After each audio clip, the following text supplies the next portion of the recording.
দেশে ধারাবাহিকভাবে প্রবৃদ্ধি আসছে প্রবাসী আয়।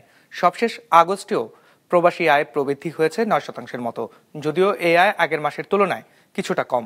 বিশ্লেষকরা বলছে, ব্যাংকিং চ্যানেলের সাথে খোলা বাজারে ডলারের দরের পার্থক্য কমে যাওয়া ও অর্থ পাচার কমায় বেড়েছে রেমিটেন্সের প্রবাহ। ওয়ালটন এখন দেশের সীমানা পেরিয়ে পৌঁছে গিয়েছে 50টিরও বেশি দেশে। ওয়ালটন, ঘরে ঘরে বিশ্বজুড়ে। দেশের বৈদেশিক মুদ্রায়ের অন্যতম বড় উৎস প্রবাসীদের পাঠানো অর্থ বা রেমিটেন্স।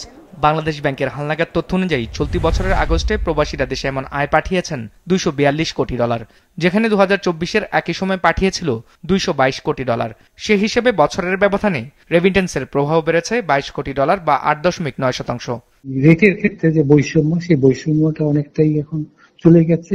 2 নম্বর হচ্ছে পাঠানোটা এখন অনেক বেশি এফিশিয়েন্ট হয়েছে, যার ফলে যারা রেমিটেন্সটা বৈধ পথে পাঠাচ্ছে তারা কিন্তু মোটামুটি খুব অল্প সময়ের মধ্যে প্রাপকের কাছে টাকাটা পৌঁছে যাচ্ছে। এই সবকিছু মিলিয়ে তারা কিন্তু এখন বৈধ পথে টাকা পাঠাতে অনেক বেশি উৎসাহিত বোধ করছেন। যারা নাকি আপনার এই বিদেশে যাচ্ছে, কারণ তারা তো মানে বেশিরভাগই কিন্তু আনস্কিল, তাই না? বেশিরভাগই আনস্কিল। সুতরাং এদেরকে যদি আমরা স্কিল করে যদি পাঠাতে পারতাম, তাই না, তবে ডেফিনেটলি আপনার রেমিটেন্স আরো অনেক বেশি হতো। তথ্য বলছে, চলতি অর্থ বছরের প্রথম 2 মাসে দেশে রেমিটেন্স এসেছে $490 কোটি, আর 2024-25-এর প্রথম 2 মাসে দেশে এসেছিল $413 কোটি প্রবাসী আয়। সে হিসাবে এই 2 মাসে প্রবাসী আয়ের প্রবৃদ্ধি হয়েছে 18.4%। আর বছরওয়ারি হিসেবে 2025-এর 8 মাসে দেশে এসেছে $2146 কোটি রেমিটেন্স। গেল বছরের একই সময় যেখানে এসেছিল $1723 কোটি, সে হিসাবে 2024-এর তুলনায় 25-এ আয় বেড়েছে $423 কোটি। যে সরকার যদি বৈধ পথে চালানো টাকা পাঠানোর ক্ষেত্রে যদি রেটের কম্পিটিটিভনেসটা ধরে রাখতে পারে এবং বৈধ পথে টাকা পাঠানোটা যদি লেস কাম্বারসাম হয় এবং সহজে যদি তাড়াতাড়ি প্রাপকের কাছে এটা পৌঁছায় যায়, এটাকে আরো যদি এফিশিয়েন্ট করতে পারে, তাহলে আমরা হয়তো এই ধারাটা ধরে রাখতে পারবো।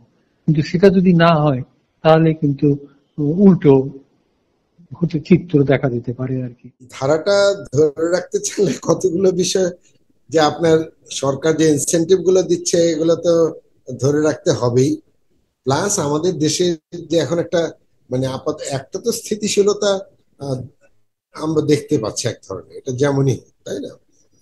তো এই দেশের অর্থনৈতিক অবস্থার মানে স্থিতিশীলতা মেনটেন করলে এবং এবং বাংলাদেশ ব্যাংক এবং গভর্নমেন্ট যে ইনসেন্টিভ গুলো দিচ্ছে এগুলো মেনটেন করলে মনে হয় ধারাবাহিকতা থাকবে। রেমিটেন্স ও রপ্তানির ধারাবাহিক ঊর্ধ্বমুখী প্রবণতার কারণে দেশের বৈদেশিক মুদ্রার গ্রস রিজার্ভ এখন পৌঁছেছে $3187 কোটি।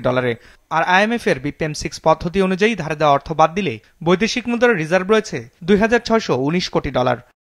বিজনেস রিপোর্ট, মাছরাঙা টেলিভিশন।